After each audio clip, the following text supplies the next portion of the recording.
Hola a todos, todas. Vamos a empezar esta nueva aventura que estamos emprendiendo, un congreso en un formato digital, eh, algo que es como el primer durazno que se come uno del año.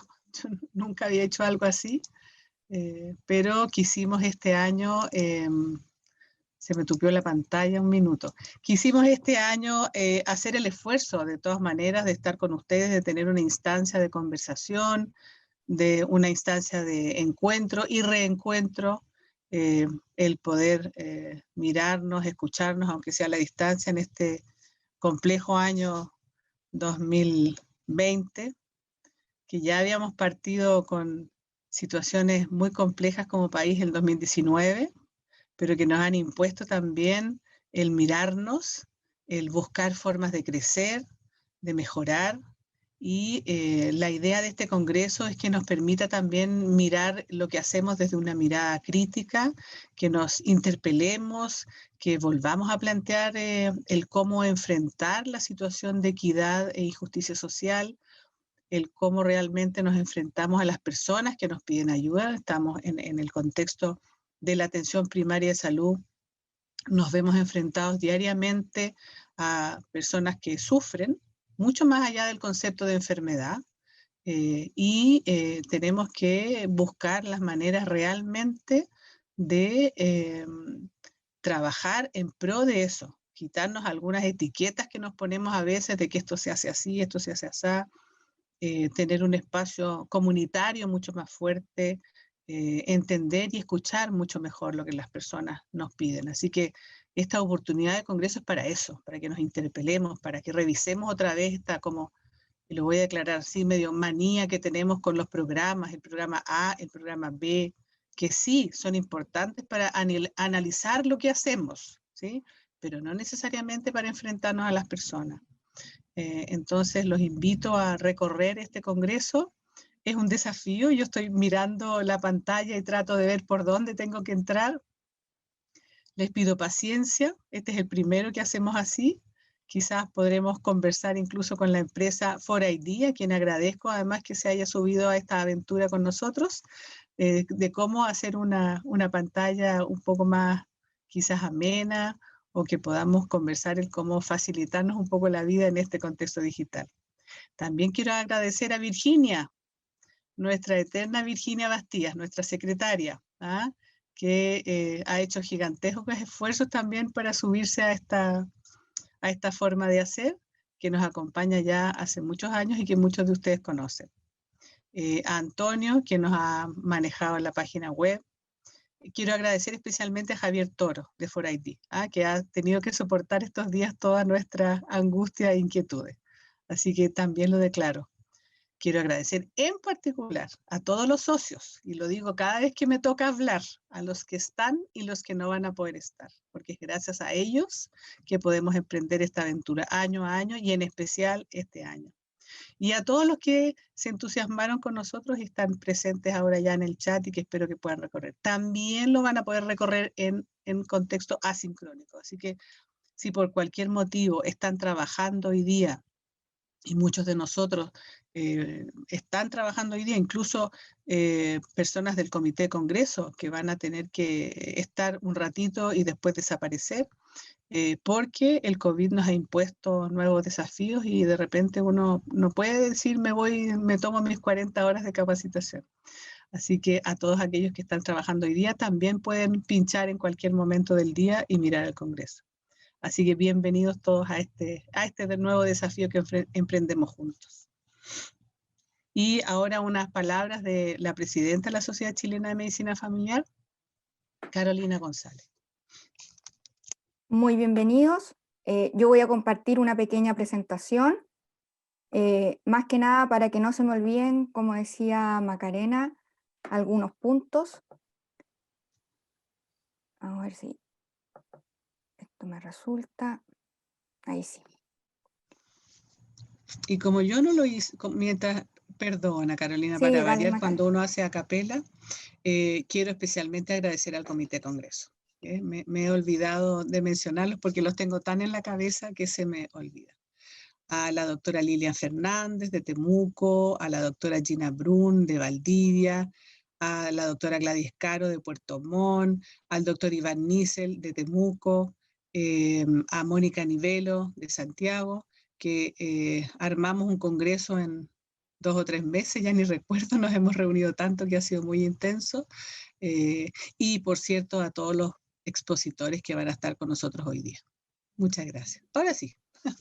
Ya, entonces, como les decía, le quiero dar la bienvenida. Hay algunas ideas que se van a repetir con lo que dijo Macarena. Nosotros hace un año estábamos dando inicio también a un congreso en que hablábamos un poco de interculturalidad y migración. Y terminado ese congreso, como decía Macarena, Chile cambió y después el mundo cambió y la gente también tuvo que cambiar un montón de costumbres y de cosas que tenemos que hacer. Entonces nosotros como congreso, que ahora les damos la bienvenida en estos 2 días que van a ser muy intensos, también tuvimos que cambiar obligadamente, y uno de los cambios que hicimos y que nosotros consideramos importante es que fuera gratuito para todos nuestros socios. Como decía Macarena, nosotros como sociedad vivimos gracias a nuestros socios y que pensamos que una de las maneras de retribuirle es que cualquier actividad de la sociedad organizada sea para principalmente los socios y por eso que se ha dado en forma gratuita para ellos. Y otro gran cambio es que es completamente online. ¿Ya? Como dice Macarena, esto es una aventura, recién estamos iniciando esto, vamos a hacer todo nuestro esfuerzo para que ustedes lo disfruten, y así que hay que darle nomás, ir adelante. Hay algunas cosas que permanecen, sí, porque consideramos que son buenas. Por ejemplo, que este congreso es sin marca, esto sigue siendo sin marca, y así que es un esfuerzo también desde la sociedad y de ustedes como socios. Y el otro, lo que sigue, es un gran comité de congreso, y como decía la Maca, ha trabajado arduamente todo este tiempo, representado por su presidenta, que es Macarena, a quien también agradezco. Yo sé que ha pasado varias noches en vela por culpa de este evento, pero finalmente se van a ver los frutos en estos 2 días. También quiero agradecer a todos los patrocinadores que confiaron en la sociedad, las actividades que estamos proponiendo en la sociedad, que confiaron en este congreso, que vieron en nosotros un programa interesante, así que también le agradezco a ellos. Como ven, son 2 días muy intensos, llenos de actividades. Van a haber horarios en que no vamos a ver en qué actividad meternos. Como decía Macarena, no se preocupen si se metieron a una y querían estar en otra. Posteriormente, después del congreso, van a poder revisar toda la actividad del congreso, pero la idea es que participemos, que preguntemos. Para eso hemos invitado a expositores de calidad internacional y nacional increíble, y así que también agradezco a todos ellos. Y bueno, darles la bienvenida, que lo disfruten. Así que eso de mi parte, muchas gracias por estar acá y nos seguiremos viendo durante estos 2 días.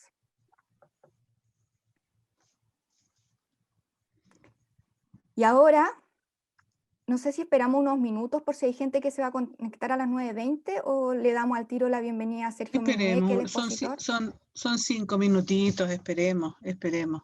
¿Sí? Ok, entonces esperemos un ratito para iniciar con la primera exposición de nuestro gran expositor Sergio Minué, que ya está acá con nosotros, a quien le agradecemos desde ya. Un amigo. Un amigo de la sociedad. Que nos ha acompañado muchas veces ya, en presencial, ahora a distancia.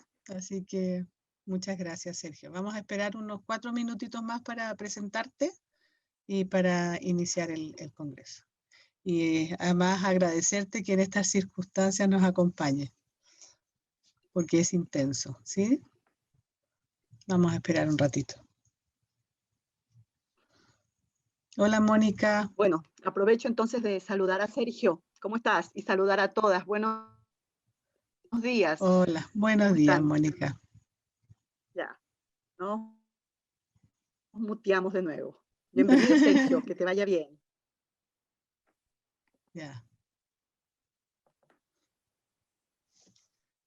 Ahora, claro, uno tiene que, ¿qué hace uno ahora? Bailo, porque esto de la distancia te expone permanentemente. ¿Ah? Hola, buenos días. Perdona que no te saludas, es que no No, conseguía quitar el mute. no te Muchísimas preocupes, gracias. no te preocupes. Aprovecho, Eduardo, acá pueden ver el chat de la plataforma. Te voy a preguntar así directamente en vivo. Pusiste un link. ¿Tengo que abrir ese link para poder ver el chat? Es ideal, sí, pero es para ustedes el link, no es para el público. Ah, pero no lo voy. Este chat que estoy viendo acá es un chat interno. Tengo que abrir el otro para ver las preguntas. Sí, el link está en el chat, usted lo abre Ya. y va a poder observar los comentarios. Ya, ok. Entonces voy a abrir ese, voy a ver si lo logro abrir, si no, para que me ayude.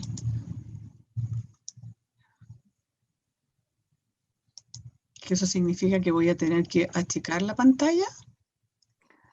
De lo que vi ahora no había ningún... Es que lo que pasa es que hay un chat del Zoom y otro chat en el link que me dice Eduardo, pero no lo logro. Vamos a ver, no, está como lento, no lo logro abrir. Bueno, de todas maneras, para los que van ingresando, les queremos comentar que vamos a esperar 2 minutitos para ser estrictos en la hora de inicio de la exposición de Sergio Minué, que ya está con nosotros, y así que no se preocupen. Y vamos a partir con eso. Ya dimos la bienvenida con Macarena, así que esperen unos 2 minutitos más y vamos a iniciar con la exposición de Sergio. Estoy tratando de abrir el chat.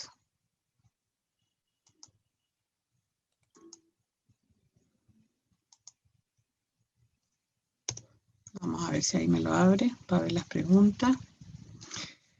Sergio, la estructura es que tenemos un... que me lo está abriendo acá. Tenemos un chat. Es como esto está asociado como algo como un YouTube y vamos a ver las preguntas en ese chat y después... aquí está, si ya están en el chat. Perfecto. Aquí están todos los buenos días. Ah, es que ya entendí, Eduardo. Lo que pasa es que no entendía cómo entrar. Esto me entra por... Yo ya había abierto la sala del Congreso. También lo puedo ver si yo abro la sala del Congreso, ¿cierto?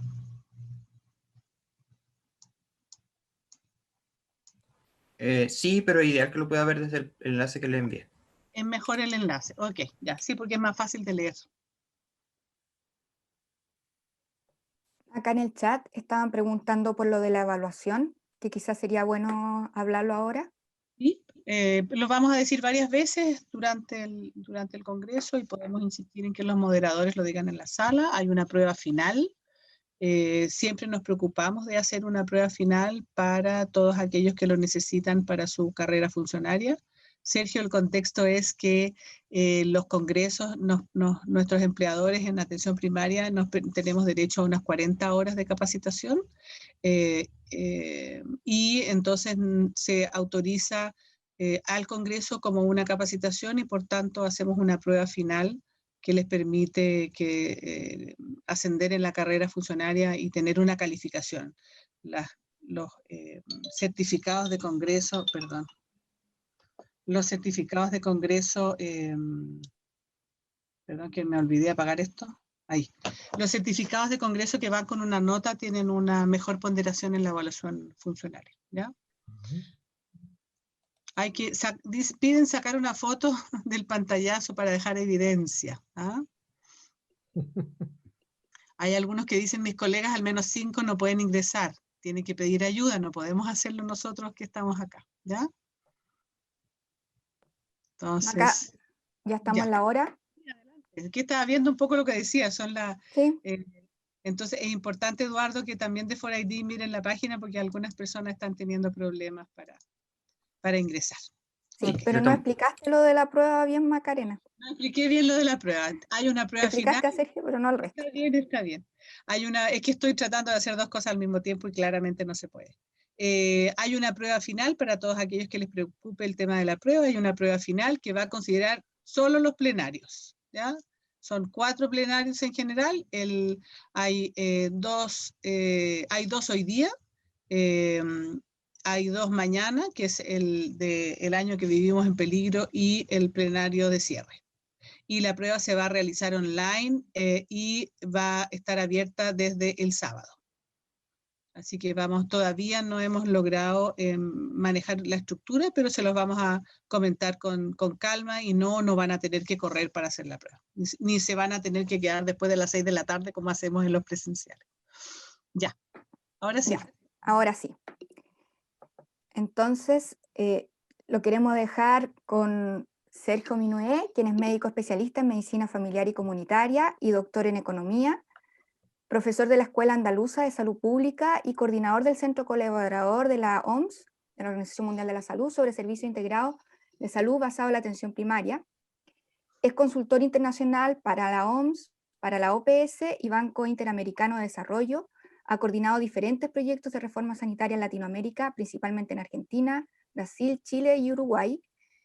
Profesor visitante en Johns Hopkins University y Duke University, investigador del grupo Neuromotive sobre neuroeconomía de la Universidad de Granada y autor de los blogs El Gerente de Mediado y La Cara B. Queremos agradecer entonces a Sergio Minué esta posición de bienvenida. Lo dejo entonces con ustedes. Hola, buenos días. Es para mí un privilegio estar otra vez con todos ustedes. Se cumplen, yo creo que 10 años, Macarena, desde la primera vez que me invitaste a ir a Chile. Para mí era un viaje muy especial por el hecho de que yo tengo sólidos vínculos con Chile desde que yo era niño, porque parte de mi familia tuvo que exiliarse en su país y desde luego siempre recibió y recibe, porque muchos de ellos siguen viviendo allí, tanto cariño y tanto apoyo en unos momentos tan difíciles que ya quisiéramos los españoles tenerlos con personas que vienen ahora mismo buscando lo mismo a mi país. Quería dar una explicación de por qué estoy con la mascarilla, porque no es por un exceso de celo. De hecho, yo soy bastante escéptico con respecto al uso de este instrumento y algo comentaré en la charla. Pero en mi casa, de todos los que vivimos en la misma, soy el único que ahora mismo es COVID negativo. Todos los demás son positivos. Y tenemos el eterno problema de la conexión a Internet, que solo hay un lugar en la casa donde hay conexión a Internet. Entonces, ese lugar es el más transitado, tiene poca ventilación y bueno, en previsión de males mayores es la razón por la que tengo la mascarilla. No tiene otra razón de emboscarme, porque bueno, más o menos lo que voy a decir lo asumo que es una opinión personal, que es una opinión muy discutible y además me gustaría discutirla luego en el debate y que intenta responder a un tema que cuando se lo pregunté a Macarena es completamente, bueno, no desafiante, desbordante. O sea, ¿de qué hablamos cuando hablamos de equidad y de justicia social? Podemos hablar prácticamente durante años de este tema, ¿no? Entonces voy a hacer una presentación más que nada yo creo que para animar un poquito la discusión que voy a compartir con ustedes. A ver si...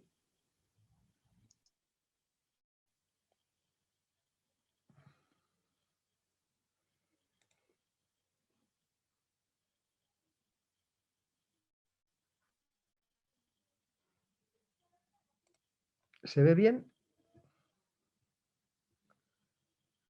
¿Se ve la presentación? Sí, Sergio, se ve perfecto. Vale, perfecto. Sí, se ve perfecto. He intentado un poco sintetizar algunas ideas en la cuestión de la equidad y de la justicia social en 5 reflexiones generales. Una tendría que ver con el problema, otra tendría que ver con los efectos de la inequidad o de la desigualdad, aunque evidentemente cada vez está más en discusión si debemos hablar de desigualdad o inequidad, o como dicen los ingleses, de inequity o inequality. Yo creo que hay que hablar de los efectos y de las causas. Hay que hablar también, en cierta manera, de cómo está influyendo la pandemia en esto y si está incrementando las desigualdades y finalmente si existe alternativa a todo esto, que quizás sería lo más interesante. Bueno, el problema viene de la historia de la humanidad. Este es un libro del año 1845 de Disraeli, donde hablaba de que realmente son dos naciones que no tienen contacto, no tienen relación, no tienen entendimiento y que ignoran las costumbres y las formas de pensar de la otra. Y esas dos naciones se llaman ricos y pobres, que realmente es muy probable que sea la forma en la que al final acabamos englobándonos buena parte de nosotros. Estos son datos, el último dato del informe sobre inequidades en el mundo, que es del año 2018, lo que pone de manifiesto es que si Disraeli escribió esto en 1845, la desigualdad tuvo un periodo donde se achicó, se cerró la tijera entre los ricos y los pobres, justo después de la Segunda Guerra Mundial, pero a partir de entonces se ha vuelto a abrir como nunca antes. Y no digo porque antes los ricos no fueran tan egoístas probablemente como son ahora, sino porque la posibilidad de ser inmensamente ricos nunca la tuvieron hasta este principio del siglo XXI. Además afecta a todos los países. En la parte de abajo ven Europa, China, Rusia, Estados Unidos y Canadá. De Latinoamérica solo incluyen Brasil. Es probable que estos datos sean asimilables a otros países, incluido Chile. Y lo que viene a decir es que aproximadamente el 10% más rico acumula el 55% de la riqueza total de un país. En un trabajo que publicaron en Lancet, el grupo de Titelman, ya ponía de manifiesto que el Gini, el índice, por así decirlo, el coeficiente que mide la desigualdad, en todos los continentes del mundo era un elemento creciente, pero por desgracia en Latinoamérica era el continente que tenía un mayor índice de desigualdad, ¿no?, entre los diferentes países. Y yo no vengo ni mucho menos a presumir del mío, porque España es un país desigual, evidentemente quizá no tan desigual como otros países, pero ha ido aumentando claramente la desigualdad. En la parte de arriba ven, en azul estaría el coeficiente Gini a nivel europeo, en rojo a nivel de España, en verde a nivel de Andalucía. Hay aproximadamente ahora un 30% de menores de 18 años en España por debajo del umbral de pobreza extrema y un 40% en Andalucía, según datos del Observatorio de la Infancia de Andalucía, que está también en mi escuela. Y hay un elemento importante que yo creo que hay que tener en de cara al futuro. Esto no es inevitable, es decir, esto se puede, en cierta manera, subvertir. Aquí tenemos precisamente del informe de inequidades, donde habla de el top del 1% que son los más ricos y del 50% que son los más pobres, y plantea tres escenarios. Un escenario es que las cosas siguieran en la misma tendencia que tiene Estados Unidos en el periodo de Reagan a nuestros días, prácticamente. Y evidentemente lo que va a hacer es que los ricos se hagan todavía más ricos. Hay un segundo escenario, que todos los países sigan la tendencia que actualmente tienen, que es la roja, y hay uno tercero, que es que todos los países se comportarán como Europa, que no es ningún ejemplo de nada, pero bueno, es el menos malo de los tres. Y como ven, evidentemente esto permitiría que los más ricos siguieran siendo muy, muy ricos, pero no continuaran creciendo, y que los más pobres, pues evidentemente, aumentaran un poquito su nivel de riqueza. Pero para esto, en todos los países, tenemos que responder a esta pregunta, que es una de las primeras que yo les lanzo, ¿no?, para la discusión. ¿Qué precio estamos dispuestos a pagar por esto? Por esta gráfica donde vemos que podemos repartir más la riqueza que tiene nuestro país, o podemos facilitar que los que tienen más sigan acumulando más riqueza. Explico. Según los países, evidentemente, la tasa de impuesto varía. En mi país, que es un país que tiene o que tenía hasta ahora un aceptable estado de bienestar, eso no es gratis, sino que realmente supone que buena parte de las personas que tienen un ingreso por encima de una determinada cuantía tienen que tributar, y tienen que tributar bastante. Aproximadamente un tercio de mi sueldo, un tercio, el 30%, se va en impuestos directos, aparte de los indirectos, ¿no? Entonces, en ese sentido, claro, la decisión es: ¿estamos dispuestos a pagar 30%, 40% de nuestra riqueza personal por el bien de la colectividad? Eso no está tan claro, incluso en mi país. Todos los partidos del centro y de la derecha lo que defienden es bajadas de impuestos. Y yo, que siempre he estado orgulloso de pagar impuestos, porque precisamente eso permite que mis hijas no hayan tenido que ir a un colegio privado, sino que han podido ir a un buen colegio público, de que hayan ido a universidades públicas y de que, por supuesto, yo tengo garantizado el derecho a la asistencia sanitaria, me empieza a dar que pensar cuando veo que no hay un suficientemente claro sistema de rendición de cuentas de dónde va ese dinero. Pero bueno, esa es otra cuestión que también la podemos discutir más tarde. La pregunta sería esta. Bien, efectos que tiene la desigualdad o la inequidad. Bueno, desde los trabajos de Michael Marmot es evidente que estos son, disculpen que buena parte de la información de las gráficas esté en inglés, algunas he intentado traducirlas, otras me ha sido muy imposible con mis capacidades, e intentaré traducirlas, pero sí que yo creo que da una información de cómo están los datos a nivel mundial.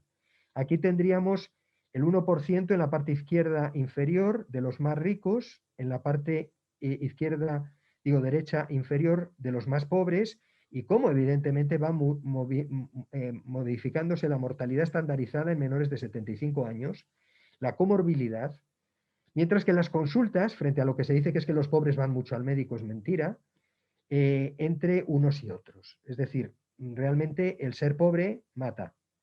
Esto ya lo trabajaron tanto Wilkinson como Pickett en su famoso libro The Spirit Label, donde se ponía de manifiesto que cuanta mayor inequidad tenía un país, el más inequitativo sin duda alguna sigue siendo Estados Unidos, de lo que encima están orgullosos, evidentemente el índice global de salud y de los problemas sociales es mucho peor. Pero además, para el mismo tipo de problema, donde los tratamientos ya se conocen universalmente, puesto que la medicina basada en la evidencia permite saber lo que funciona y lo que no funciona, es evidente que, como ponía de manifiesto este artículo, que era los resúmenes del Concord, un trabajo internacional entre una serie de países del mundo, podía haber una diferencia en la esperanza de vida para determinados cánceres, cáncer de mama, cáncer de pulmón, cáncer de riñón, cáncer de páncreas, de más de 10 años entre los países más ricos y los más pobres, y dentro del mismo país, de más de 20 años entre el sector más pobre y el sector más rico. La crisis del 2008, muchas de las consecuencias de la cual las estamos pagando ahora con la pandemia, puso de manifiesto también que esa crisis lo que significó es un incremento de los suicidios. En mi país también, y de hecho mi antiguo jefe, Carlos Artundo, publicó con un grupo de colegas un trabajo interesante precisamente sobre el efecto del incremento de suicidios por la crisis. Y mucho más recientemente las medidas de recesión y de recorte económico que implantaron en Brasil ya previamente al gobierno de Bolsonaro, ha significado claramente un impacto muy importante en la mortalidad, que además afecta sobre todo a los de siempre, a los negros, a los pobres y a los que viven en áreas rurales. En definitiva, la austeridad, las políticas de recorte, es más que evidente que matan. Y como decía en este libro que es ¿Por qué la austeridad mata?, un par de investigadores de Oxford como son David Stackler y Sanjay Basu, esas vidas no volverán a recuperarse cuando la bolsa se recupere. Y hay evidencia científica, esto es una revisión sistemática comparativa internacional, donde pone de manifiesto que en general la generosidad del estado de bienestar, la tradición política de centro-izquierda y la democracia se asocian positivamente a la salud de la población, mientras que la cuestión de la globalización no está tan clara. Por lo tanto, los efectos de la desigualdad están más que evidentes. Y hay un artículo muy interesante del año 2011, precisamente de este mismo grupo, donde estaba también Martin McKee y demás, donde ponía de manifiesto el impacto de las crisis económicas, curiosamente, en la transmisión de enfermedades comunicables. Nadie pensaba entonces, obviamente, en la llegada del COVID-19. Pero lo que es evidente es que precisamente la crisis económica actúa sobre determinantes como la inmunidad o como la nutrición. Precisamente aumenta la tasa de infección en prisiones, en albergues y sobre todo para las personas que no tienen hogar. Acaban aumentando la población infectada porque disminuyen los tratamientos, disminuyen los profesionales sanitarios y el acceso a los remedios. Y en definitiva aumenta la muerte en la población, especialmente en inmigrantes, personas sin hogar y presos, que es los que están sintiendo más ahora mismo en todo el mundo el efecto de la pandemia. Cuidado, que ese impacto, de nuevo, no es inevitable, sino que depende de la respuesta presupuestaria del gobierno correspondiente. Y España, desde luego, lo ha vivido en carne propia, como comentaré a continuación. En otro trabajo en Health Policy, también del mismo grupo, quizá el que más ha trabajado sobre los temas del efecto de las crisis, donde hacían un estudio panorámico entre expertos de diferentes países. La mayor parte de ellos consideraban que se deteriorarían mucho sus sistemas sanitarios. Curiosamente, uno de los que menos pensaban que se iba a deteriorar era la atención primaria. Aquí se equivocaron de raíz. Pero evidentemente los sistemas sanitarios iban a tener un impacto muy negativo como consecuencia de la crisis económica. Bien, ¿cuáles son las causas de esta desigualdad? ¿Cuáles son las causas de esta situación en que toleremos algo que es intolerable y que además es evitable, como es la cuestión de ese incremento continuo de la desigualdad? Bien, solo por repasar un poco algunas ideas generales de lo que hizo Europa, quizá porque siempre se tiene que mirar a Europa.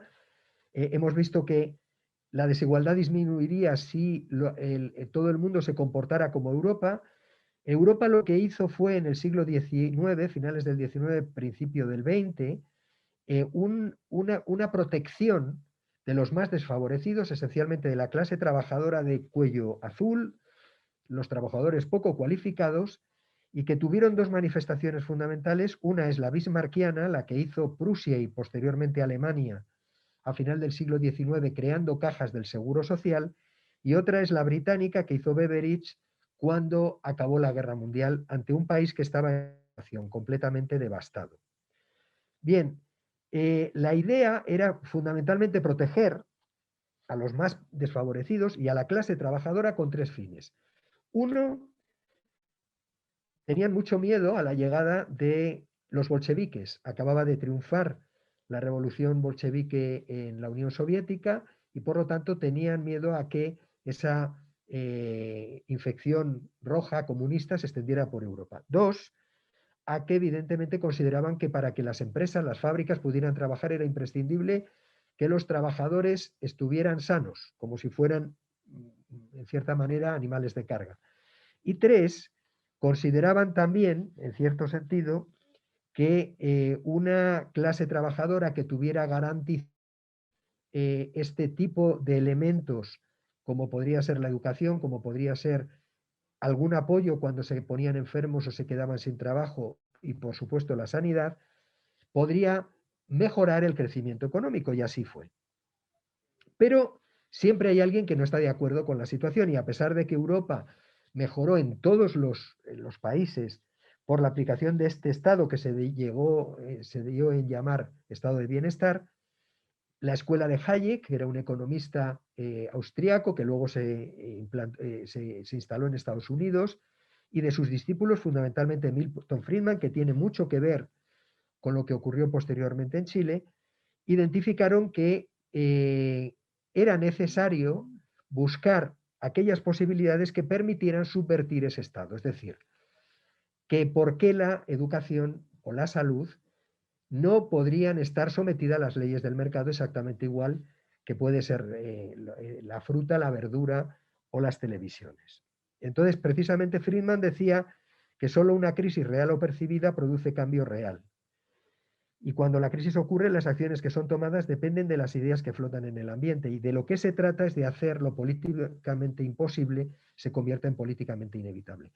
Esta frase, que es muy contundente y que justifica lo que pasó en buena parte del mundo y que sigue pasando, también puede ser utilizada en su propia contra, en el sentido de que quizá de lo que se trata es de aprovechar crisis que se están produciendo ahora para hacer que lo que políticamente parece imposible, como por ejemplo puede ser un estado de bienestar en Latinoamérica, pueda ser políticamente inevitable al final.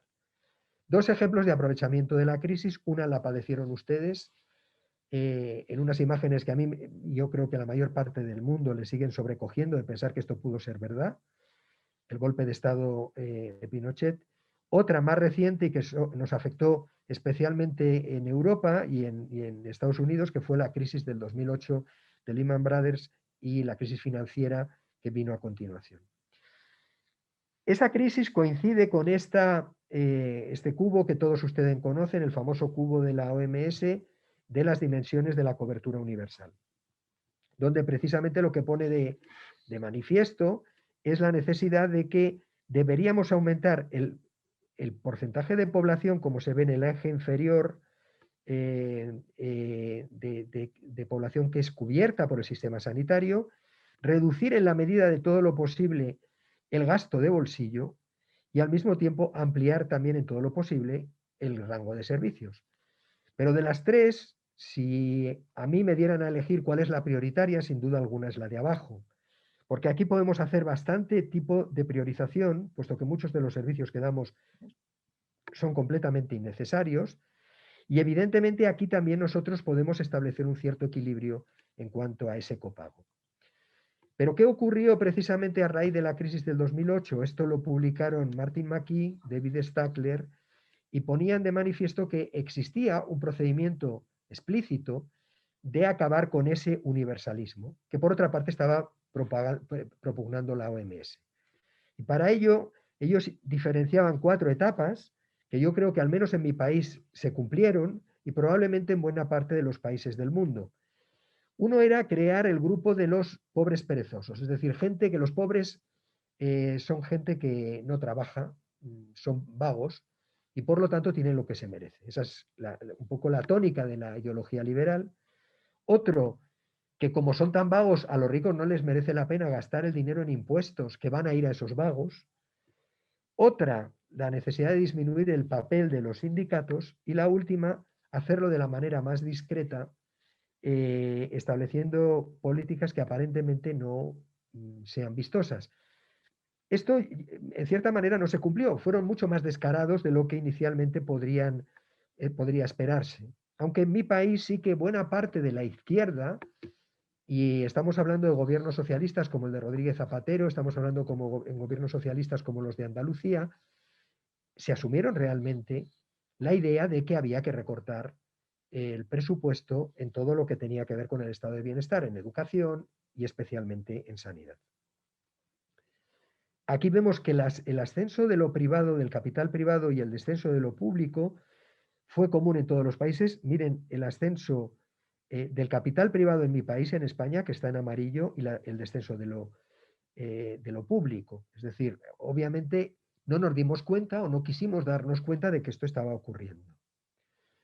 Y luego, por otra parte, tenemos el problema del gasto de bolsillo. Ustedes tienen un 34% de gasto de bolsillo, está en la media de Latinoamérica. España tiene un gasto de bolsillo algo inferior, es del 20%, pero aún así es un 20% de gasto de bolsillo. Es decir, nuestro país no es tan público como, por ejemplo, los del norte de Europa, como, por ejemplo, Inglaterra incluso, que tiene un gasto de bolsillo bastante más pequeño.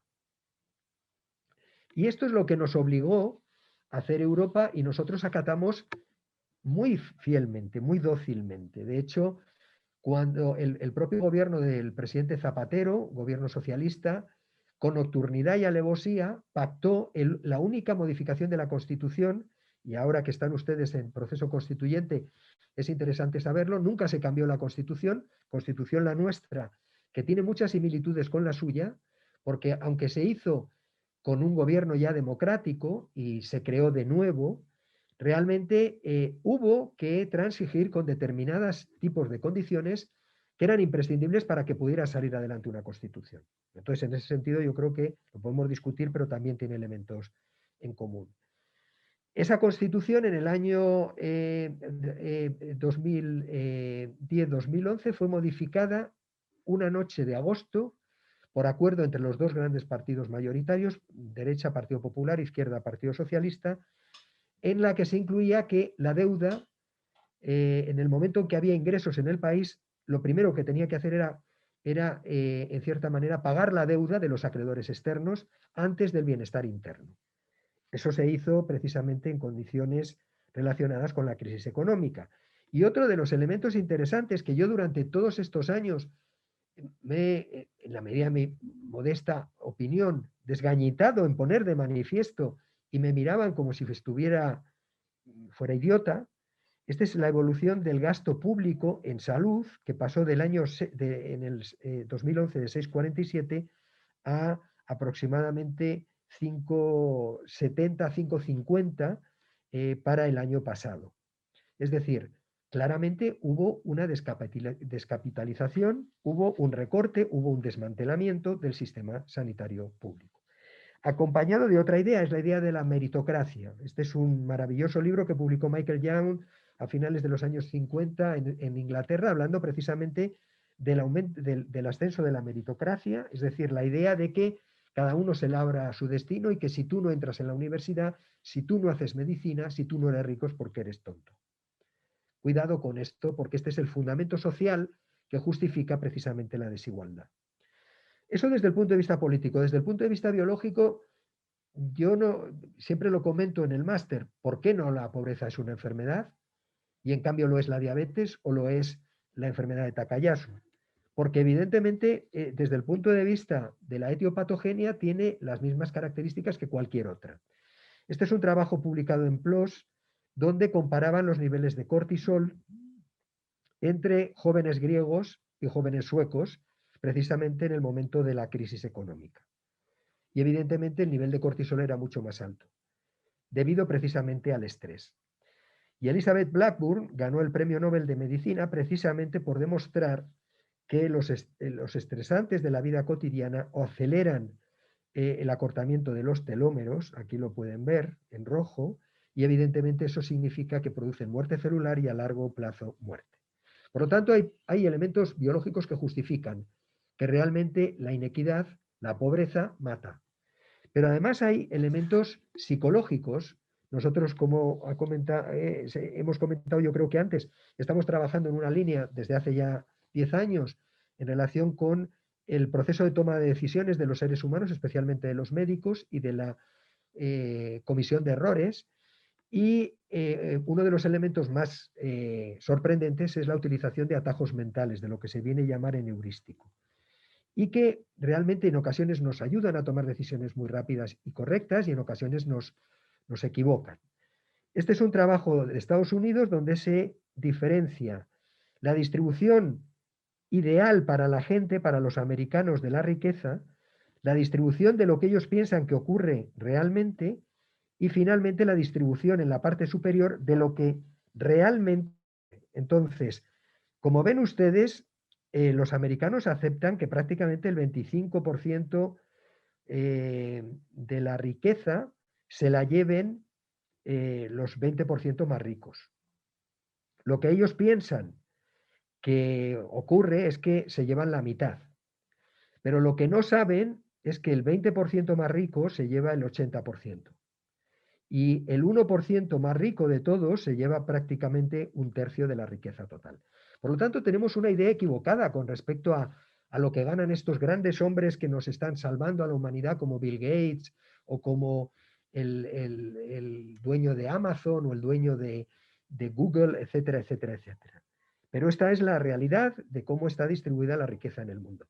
Otro elemento psicológico interesante es la paradoja de Tocqueville, que viene del siglo XVIII y que dice que cuando la desigualdad de condiciones es la común en la sociedad, las desigualdades más acusadas no llaman la atención. Esto explica que, por ejemplo, Estados Unidos, que tiene una percepción, o sea, que evidentemente es uno de los países más desiguales del mundo, realmente el porcentaje de que la sociedad es muy justa es mucho más alto que en países como España, como Francia o como Alemania, donde es mucho más bajo la idea de que la distribución de la riqueza es justa. Hay aquí elementos interesantes a discutir, como puede ser Brasil, pero en el resto es muy llamativo que los países, en principio, que tienen mayor nivel de desigualdad, como Estados Unidos tienen, o Australia, tienen un nivel de consideración de que la distribución es muy justa. Y finalmente, esto está sacado de los trabajos de Fritz Heider, que son también muy interesantes. Hay la tendencia a culpar a la víctima, de tal manera que en general los seres humanos tenemos la tendencia a echar la culpa a los demás de los problemas que nos atañen y cuando alguien tiene problemas realmente a pensar que es por su culpa. Y no es así. Esto es, por ejemplo, una de las cosas que se suele decir es que los pobres lo que hacen es que con los seguros sociales, esto ocurrió mucho en Inglaterra, lo que ocurre con los seguros sociales es que utilizan inadecuadamente el paro, se ponen de baja por enfermedad cuando realmente no están enfermos, etcétera, etcétera, etcétera. No es cierto. Lo que realmente es un problema muy grande, que es el rojo, es lo que es la evasión fiscal. En España, la evasión fiscal se calcula por lo bajo, que es equivalente al gasto de todo el Sistema Nacional de Salud, incluidas todas las comunidades autónomas. Bien, ¿qué ha pasado con la pandemia?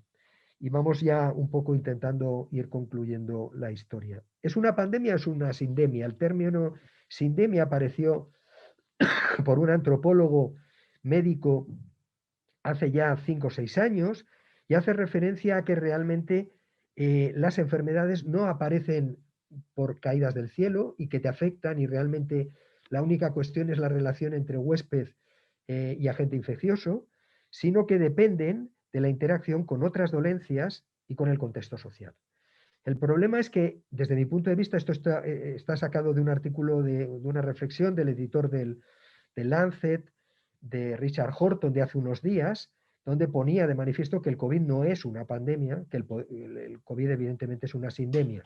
Lo que pasa es que el enfoque que se está dando, y esto está sacado del statement que hizo la Comisión de Naciones Unidas hace unos días también y que publicaron en Lancet, existe un totalitarismo epidemiológico absoluto. Es decir, lo único que nos preocupa, como si fuera la evolución o la fluctuación de la bolsa o la clasificación de los equipos de fútbol, es el número de casos. Y en ese sentido, pues bueno, aquí ven la situación de España es dantesca y ustedes están un poquito mejor que nosotros, pero no mucho mejor.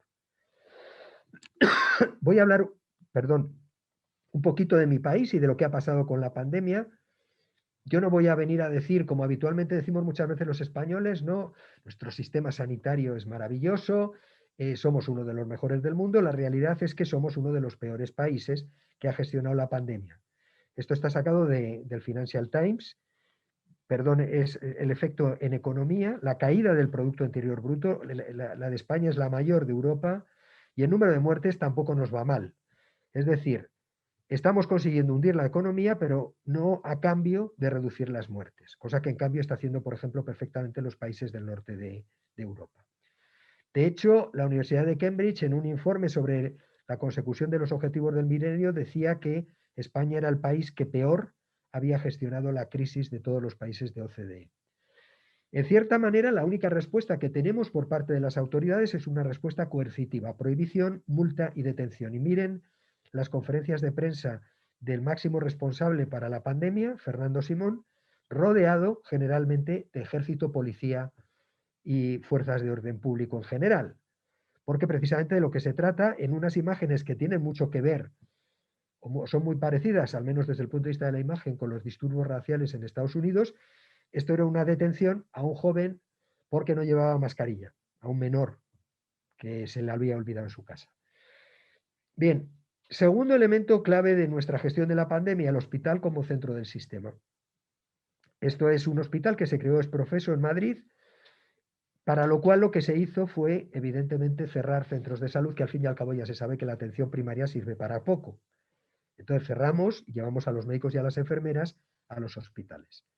¿Qué está aportando la pandemia de viejas y nuevas inequidades? Bueno, primero de todo, esa situación tan horrible que tenemos ahora mismo en España, que somos el país donde más está creciendo el número de casos, donde tenemos una incidencia acumulada más alta, se inició en este lugar, que es Lleida, porque todas estas personas que eran trabajadores inmigrantes irregulares, que no tenían papeles, se les confinaba incluso en cuadras donde vivían los animales, porque nadie había pensado que esta gente tenía derecho a una vivienda digna, con lo que evidentemente la transmisión fue muy alta. Y a raíz de eso se impuso en todo el territorio, aunque tú estés solo en el monte, donde el ser humano más cercano esté a 27 kilómetros, tú tienes obligación de llevar mascarilla. Y si no la llevas, es muy probable que algún tipo de dron de la policía te identifique y te multe.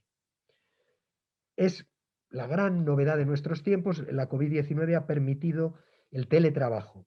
Ha acelerado ese cambio que debíamos tener como civilización, pero cuidado, porque lo que realmente necesitamos para vivir, como son los bienes de alimentación, los bienes de limpieza, los bienes de consumo en general, no se obtienen mediante teletrabajo.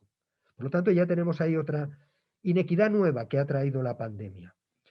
Evidentemente, la gente que tiene que hacer ese trabajo manual poco cualificado y no cool, en el sentido americano del término, tiene que ir en metro.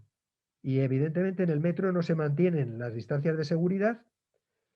Y aquí no hay ningún problema, pero en cambio si nosotros tenemos una reunión familiar y somos, por ejemplo, ahora 7 en Andalucía, más o menos, tras las farragosas explicaciones del consejero de salud, probablemente estemos incumpliendo la ley. Obviamente el confinamiento en Madrid se ha producido en las zonas que ustedes tienen ahí en rojo, que son lógicamente las más pobres, donde hay más confinamiento. Como decía el maravilloso poeta inglés Shelley, los ricos llevan a los pobres a la miseria y después encima se quejan de que los pobres sean tan miserables. Otro elemento fundamental en España es que el 60% de los muertos, se produjeron en residencias de ancianos. Y este es el informe de Médicos Sin Fronteras, poco sospechoso de tener un sesgo político, donde ponía que el trato a los ancianos había sido poco, había sido tarde y había sido mal. Y el otro sector de inequidad que está creciendo es el que no habla, porque no tiene voz ni voto, que son los niños. Esto es cómo suben, como si fueran presos, detenidos, los alumnos del lugar donde yo vivo, con las manos en la cabeza, no sea que vayan a tocar algo. Evidentemente los niños son los primeros a los que se les cierran los parques, los últimos a los que se los abren, si es que se les abren, y evidentemente nadie piensa en el efecto demoledor que tiene para su desarrollo emocional estar durante meses confinados en su domicilio. Y otro gran invento que tiene el COVID-19 y que tiene sus pequeños efectos secundarios. Bien, hemos descubierto la atención telefónica, lo cual está muy bien, hay muchos pacientes que pueden ser resueltos a través del teléfono, pero cuidado que no todos los pacientes tienen las habilidades para tener una buena comunicación telefónica, ni preparan la reunión, ni saben expresar lo que sienten, y que en cambio sí que saben hacer mediante el lenguaje no verbal en la consulta. Y acabo con las alternativas.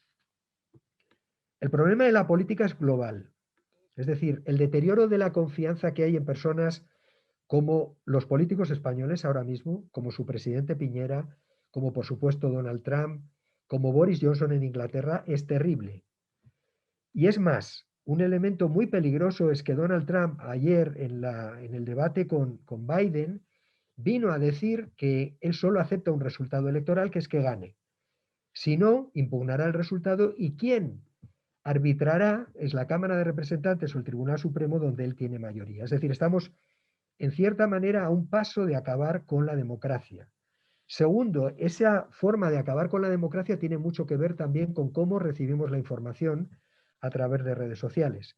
Este es un trabajo muy interesante que publicaron en Washington Post, donde cuanto los americanos menos sabían respecto a Ucrania, más partidarios era de que Estados Unidos interviniera y la invadiera. Todavía peor fue que cuando se les dijo, ¿usted considera que Estados Unidos debería bombardear Agrava? Y una mayoría de americanos dijeron que sí. Agrava es una ciudad imaginaria que sale en Sinbad el Marino, la película de Disney. Por lo tanto, recibimos la información que queremos escuchar, somos cada vez menos capaces de dialogar y en ese sentido es muy posible que los mecanismos tradicionales democráticos vayan teniendo cada vez más dificultad para poder aplicarse en la mayor parte de los países. En mi país, por ejemplo, no existe la cultura de rendir cuentas. Un grupo de académicos españoles hemos publicado en los 2 últimos meses 2 cartas en Lancet exigiendo al gobierno que haga una evaluación externa de lo que ha pasado en la pandemia. ¿Por qué somos el peor país de Europa? El gobierno se reunía hoy con un grupo de los que hemos escrito la carta, yo todavía no sé el resultado, pero se muestra enormemente receloso a poder hacer esto, cosa que en cambio va a hacer la propia Organización Mundial de la Salud. Y lo que es aún peor, estos son declaraciones de la vicepresidenta para la transición ecológica de mi país, considera que España está en la gama alta del éxito, porque otros han recomendado beber lejía. En definitiva, necesitaríamos reaprender cómo criticar a los que nos gobiernan para acabar de salir de ese espacio de conformidad en el que estamos atrapados, como decía Tony Judd. Y a mí me preocupa especialmente esto que publicaba también el filósofo y sociólogo polaco Zygmunt Bauman, en el sentido de que lo que está ocurriendo en el mundo es que hay un problema de residuo humano porque buena parte de las actividades que antes hacían los humanos realmente lo pueden hacer las máquinas. Y más aún ahora con el COVID. Y en ese sentido no nos preocupa tanto que la inequidad por el COVID mate, porque realmente son residuos humanos. Antes el residuo humano lo eliminaba la guerra. Ahora no tenemos guerra. Entonces a lo mejor el COVID puede ser una buena manera de acabar con ese residuo humano. Cuidado con todo esto. Otro de los elementos claros, y esto está sacado de su país, es que evidentemente necesitamos para los problemas no son antidepresivos, no es medicalizar el problema, sino que es actuar sobre los determinantes. Y en ese sentido, obviamente, necesitamos más justicia social. Esta es una clave de la cuestión. ¿Queremos sistemas sanitarios basados en la solidaridad o basamos en el consumo? Si no conseguimos esto, cuando un Estado es incapaz de dar servicios públicos de calidad y equitativos, ocurre lo que pasó en el estallido social, ocurre lo que pasó en Francia, ocurre lo que pasó en Ecuador. Y probablemente se vuelva a repetir. Una alternativa clarísima es, y además hay evidencia científica, esta es la única evidencia científica hasta ahora producida en relación con la COVID, pero es muy clara. En Véneto, que apostaron por la atención primaria, la mortalidad fue 7 veces menor que en Lombardía, que apostaron por el modelo español de fortalecer los hospitales. Pero mucho cuidado con esto, porque las características de la atención primaria cada vez se ven más cuestionadas con la manera en que estamos enfocando la pandemia. Cada vez somos menos accesibles en España, el contacto se hace a través de un montón de filtros para evitar que al final estas personas que necesitan ver al médico sean vistas por ella. Cada vez tenemos menos longitudinalidad de la cuna a la tumba de los pacientes y desde luego no nos estamos coordinando nada con los demás. Y acabo con dos reflexiones generales. Una es de John Berger, en que en El hombre afortunado decía: el doctor es el familiar de la muerte, cuando llamamos al médico le pedimos que nos cure y alivie nuestro sufrimiento. Pero si no puede hacerlo, también le pedimos que sea testigo de nuestra muerte. El valor de ese testigo es que ha visto a muchos otros morir. Es el intermediario entre nosotros y esa multitud que está muerta. Nos pertenece y les pertenece, y ese difícil pero verdadero alivio que aquellos aportan a través de él es una forma de fraternidad. Los ancianos en las residencias de ancianos se están muriendo solos y se está fomentando y se sigue fomentando que mueran solos. Como decía Jonah Heath también, vemos cada día cómo la sociedad socava la salud de los miembros más vulnerables. Tenemos el deber de denunciarlo porque representa una negación de la justicia social. Tenemos la responsabilidad de contribuir a la investigación que identifique los vínculos entre y condiciones socioeconómicas y difundir los resultados a la sociedad. Si definimos las condiciones sociales que causan la enfermedad, estaremos comenzando a realizar los cambios sociales que le prevengan y corrijan. No podemos rehuir esa responsabilidad. El médico general tiene la responsabilidad de actuar como abogado de los crónicamente debilitados por enfermedades o condiciones adversas. Por eso ella decía que la medicina general es política por definición. Ustedes están en un proceso clave de su desarrollo como país y ojalá encuentren ustedes las claves para avanzar hacia reducir ese problema de la inequidad que evidentemente nos mata a todos. Muchas gracias.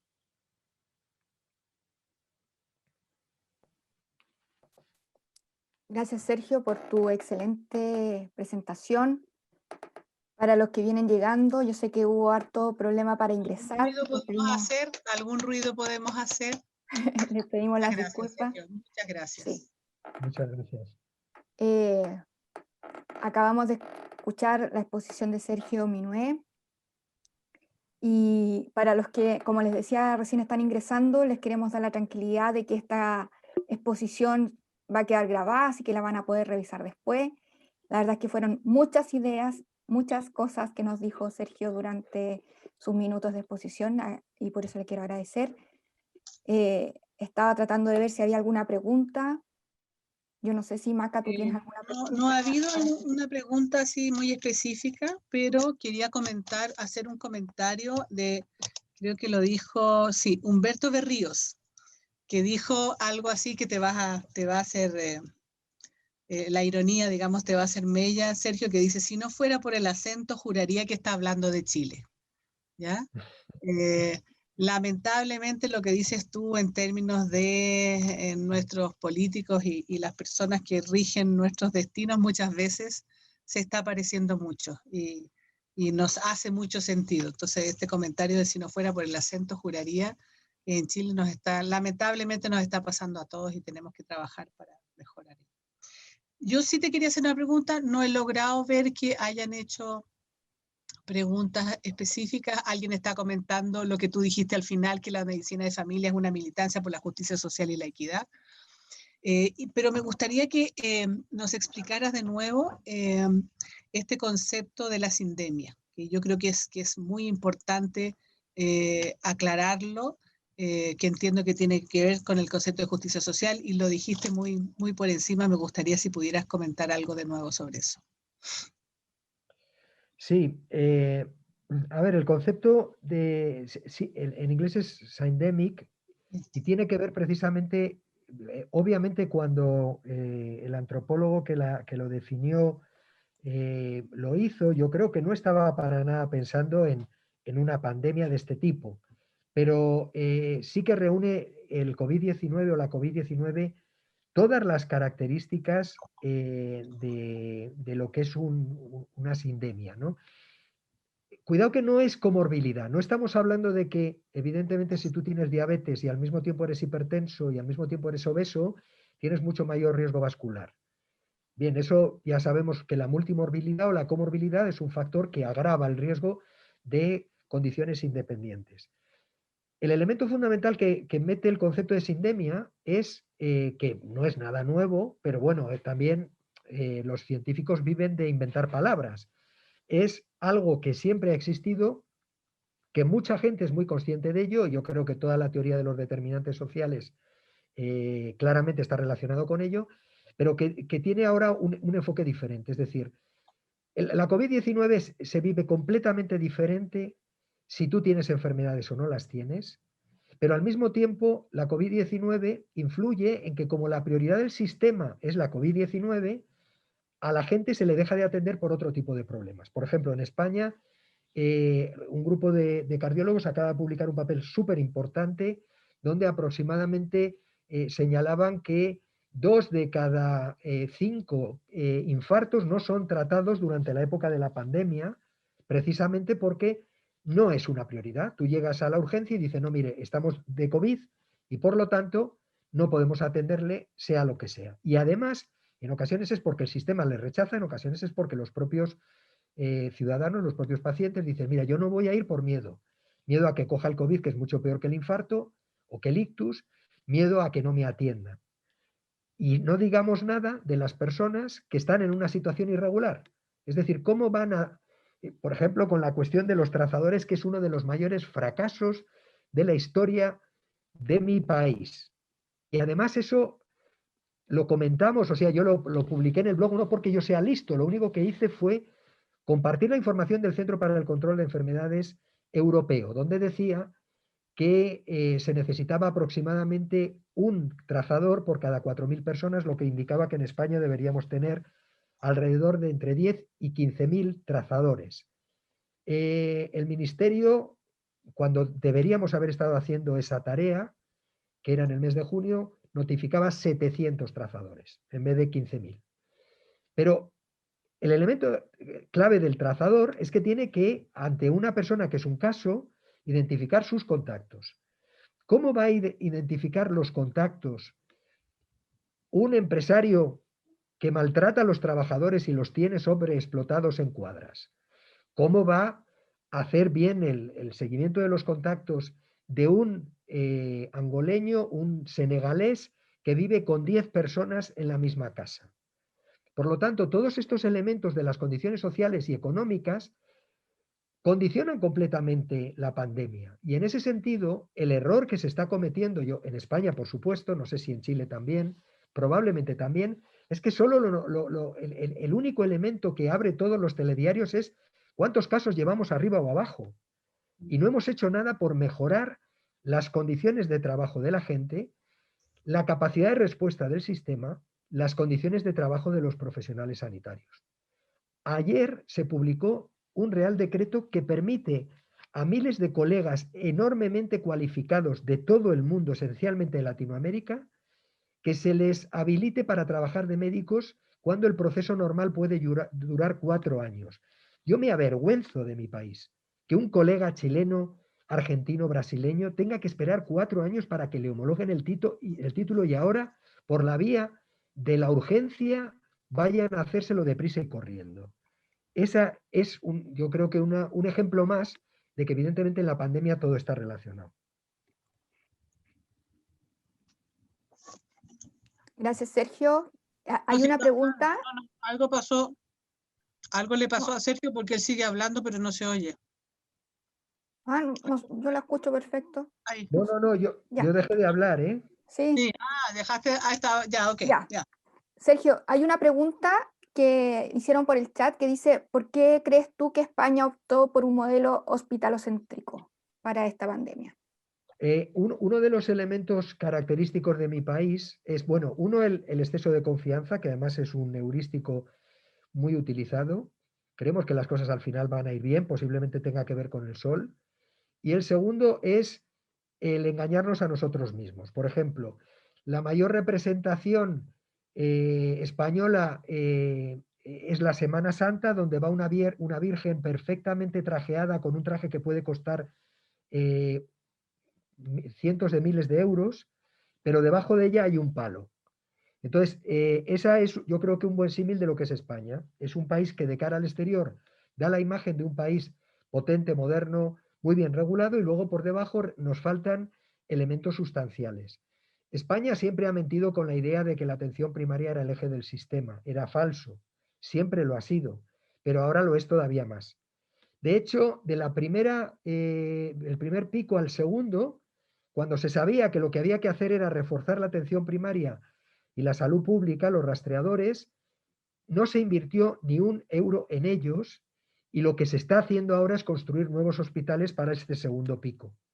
Se están reforzando las UCIs, se están reforzando los servicios de urgencia de los hospitales, no se está haciendo nada con atención primaria, que está a punto de colapsar si no ha colapsado ya.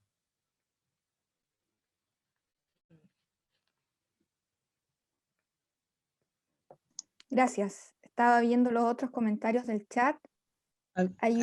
Hay alguien que preguntó, bueno, quiero comentar también que hay muchos comentarios agradeciendo la presentación, Sergio. Hay alguien que dice, excelentísima presentación, me pongo de pie. Así que te queremos agradecer nuevamente. Alguien que pide que ahondes un poco en el concepto de residuo humano, que si es algo que se está instalando como concepto. Yo entiendo que tú lo dices como una ironía, pero a esta persona le preocupa que se esté instalando como concepto. Nadie, ningún empresario, ningún político va a reconocer que pueda haber alguien que se catalogue de residuo humano, obviamente. Pero Bauman lo decía con una ironía que era un sarcasmo, hablando precisamente de que la forma de comportarse de las élites en relación con las personas menos cualificadas que no encuentran trabajo era la consideración de que realmente eran residuos. Y lo que decía Bauman es que en el siglo XIX, para un residuo, entre comillas, había alternativas. Una era emigrar. Entonces se iban a América, se iban a Australia y podían buscarse, como se dice en España, buscarse la vida. Otra era mucho más cruenta, que era como había un volumen de guerra donde había mucha destrucción de seres humanos, actuaba un poco como homeostasis, de tal manera que en un determinado momento pues morían, como en la guerra mundial o como en mi país, 1 millón de personas en la guerra civil y había más para los demás, ¿no? Esto es brutal, esto es terrible, pero esto en cierta manera está ocurriendo ya. Y de hecho, Harari, que es uno de los historiadores ahora más de moda en el mundo, en el último libro diferencia que el ser humano se va a diferenciar en 2 grandes cohortes. Una muy pequeña, que van a ser cada vez más cercanos a Dios porque van a tener a su alcance todo tipo de tratamiento médico, de prevención de posibles enfermedades reales o imaginarias, etcétera, etcétera, y van a vivir cada vez más y mejor. Y otra mayoría de personas que van a actuar como residuo humano, y además él también habla del residuo humano. El presidente de la Conferencia de Empresarios Español decía que frente al 20% de paro que había hace unos años, ellos no tenían solución. Tampoco planteaban la posibilidad de un salario mínimo vital o algo por el estilo. Simplemente que, oye, mira, estas personas son irreversibles, irrecuperables y no vamos a poder hacer nada con ellos. Entonces, en ese sentido, esto hay que tenerlo muy presente porque es algo que está ocurriendo ya y hay que ver de qué manera podemos revertirlo.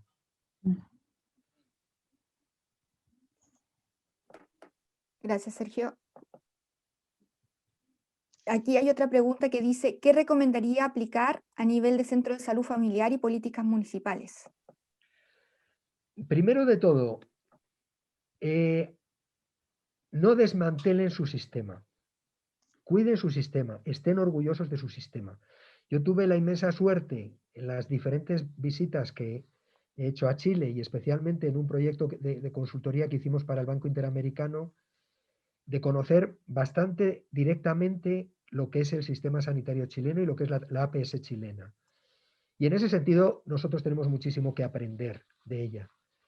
De hecho, nosotros, lo nuestro es una medicina de familia casi exclusiva o atención primaria en el sentido primer nivel de atención, donde solo hay 2 perfiles profesionales, donde solo hay médicos y enfermeras, donde además mis colegas ni se plantean la posibilidad de tener, como tienen ustedes, diferenciación de tipos de centro del primer nivel, desde las postas hasta los centros de salud, etcétera, y donde además tienen una diversidad de perfiles, como puede ser un nutricionista, como puede ser un psicólogo, esencial ahora mismo, como puede ser, por supuesto, los TENS, que son absolutamente claves.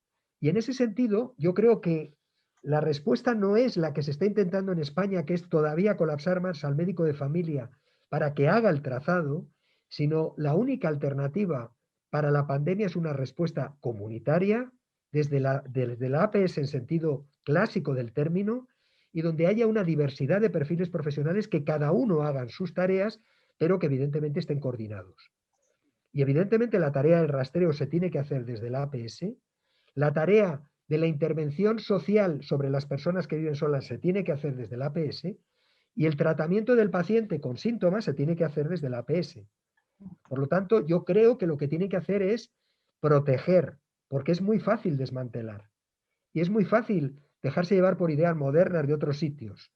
El sistema sanitario chileno yo creo que tiene una atención primaria que tendrá 1001 debilidades, como todos, pero en cuanto a modelo, es un modelo, igual que en muchas cosas, por ejemplo, puede ser el brasileño, o como puede ser el uruguayo, que ya quisiéramos en algunos países de Europa aprender de él.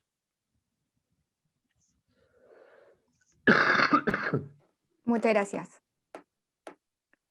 Macarena, no sé si tú tienes algún otro comentario. Un minuto, voy.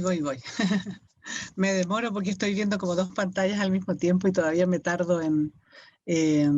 bueno, siguen apareciendo comentarios, Sergio, de la maravilla de tu presentación.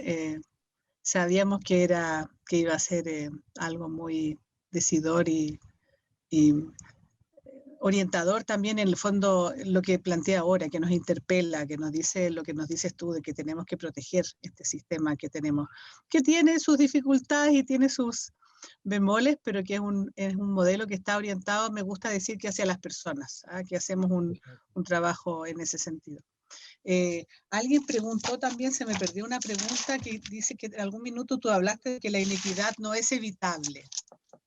Que pregunta a qué te referías un poco con eso. No, me habré expresado mal, que es posible. Entonces, ya, La inequidad es completamente evitable. Evitable. O sea, Sí. bueno, Es inevitable. los teóricos diferencian entre aquellos aspectos que son imposibles de modificar, es decir, si tú tienes una enfermedad genética hoy en día, es muy difícil que la puedas modificar y en ese sentido hay una desigualdad en salud clarísima. Y hay factores que son irreversibles, por desgracia. Pero lo que son los condicionantes sociales claramente son todos reversibles. Claro. Okay. Sí, yo entendí eso, pero quería que lo aclararas porque había generado alguna inquietud. Bueno, y aquí hay algunas cosas que tienen que ver con la dificultad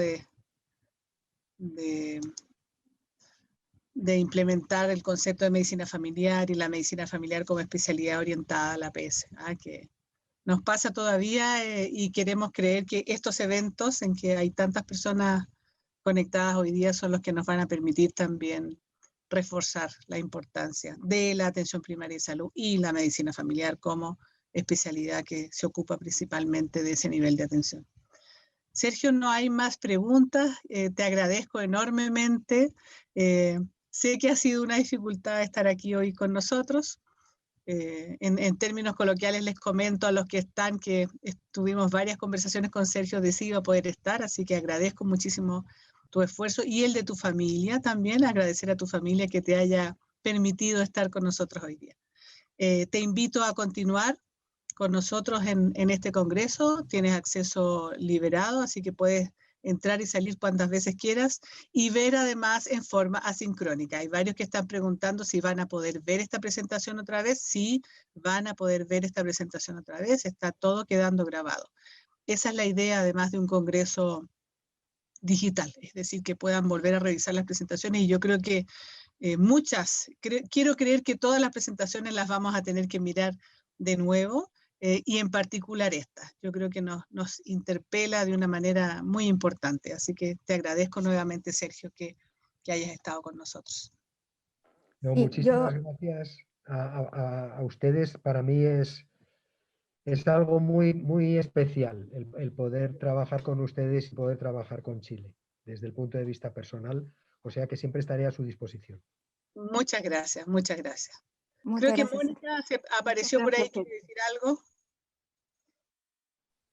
Sí, quería hacer un comentario que me parece muy satisfactorio viendo tu presentación y relacionándolo con lo que mañana vamos a presentar como experiencias de educación médica en atención primaria y medicina familiar, donde uno de los aprendizajes que explicita un interno de 7º año de medicina de nuestra universidad, donde dice que al hacer un internado virtual sobre trazabilidad, sobre seguimiento COVID y sus contactos, lo más importante fue aprender la importancia de los factores socioeconómicos, socioculturales, o sea, la importancia de los determinantes sociales, la importancia de la inequidad. Entonces, plantearlo acá para, de alguna manera, sentir que algo vamos avanzando en la educación de nuestros chiquillos, de nuestros futuros colegas. Eso, muchas gracias, Sergio, te pasaste como siempre. No, muchísimas gracias a ustedes, de verdad. Bueno, nuevamente recordar a todos los asistentes que tenemos muchas exposiciones muy buenas y que debemos seguir con el programa. Yo quiero agradecer nuevamente a Sergio por su gran exposición que ha sido escuchada y que va a volver a escucharse si es que quieren, como dice Macarena. Vamos a explicar un poco la modalidad de este congreso online. Ustedes, en este minuto la idea es que salgamos a un café o recreo que va a durar hasta las 11 y a las 11 ustedes podrán ingresar a 4 salas diferentes virtuales. Una que de moderadora está Mónica Nivelo y que es una mesa redonda en la sala 1 de la trazabilidad de la equidad en atención primaria en situación de pandemia, estrategia TTA, lo que revela su implementación, y enfoque familiar y comunitario en vigilancia epidemiológica integral. La segunda sala, donde estará como moderador Andrés Lasinovich, y que tratará sobre demencia, la nueva antigua tarea de la APS, cuán cómodo nos sentimos con el diagnóstico clínico de demencia y el proceso de la rehabilitación. La tercera sala, donde estará como moderador Cristian Borges, que hablarán sobre reformateando la atención primaria en tiempo de crisis, enfoque familiar y teleasistencia, una herramienta que llegó para quedarse, y gestión comunal en Red Casablanca en contexto de pandemia. Y por último, una cuarta sala donde estará Pablo Mascareña como moderador y donde se hablará sobre la pandemia de la inequidad, obesidad, las dietas en las sociedades globalizadas y por qué no podemos parar de comer, ¿ya? Entonces van a tener esas 4 alternativas. Durante los 2 días del Congreso va a estar abierto también la posibilidad de ver algunas sesiones asincrónicas, específicamente por ejemplo, los trabajos libres, que ustedes podrán ver cuando ustedes quieran, y hay chat para cada uno de ellos y podrán conversar con los autores. Y la idea es que disfruten también aclarar para los que ingresaron que la prueba se hará solo de las 4 plenarias, para que no estén agobiados. La prueba se realizará posteriormente del Congreso, la tendremos abierta durante el sábado, la modalidad la explicaremos el último día, porque estamos afinando los últimos detalles. Y eso, la idea es que vayan a descansar un rato y nos veríamos a las 11 en cada una de las salas. No sé si Macarena quiere decir algo más. Perdón, pero estaba gestionando. Sí. No, yo creo que los invitamos a recorrer, a pinchar, a navegar. Es un nuevo desafío. Así que, y les recordamos además que tienen la posibilidad de pedir una sala que se llama de networking, es decir, que pueden generar espacios de conversación entre ustedes. Así que adelante, disfruten. Nos vemos en un ratito. Entonces nos vemos a las 11. Muchas gracias a todos, nos vemos. Chao. Chao, chao.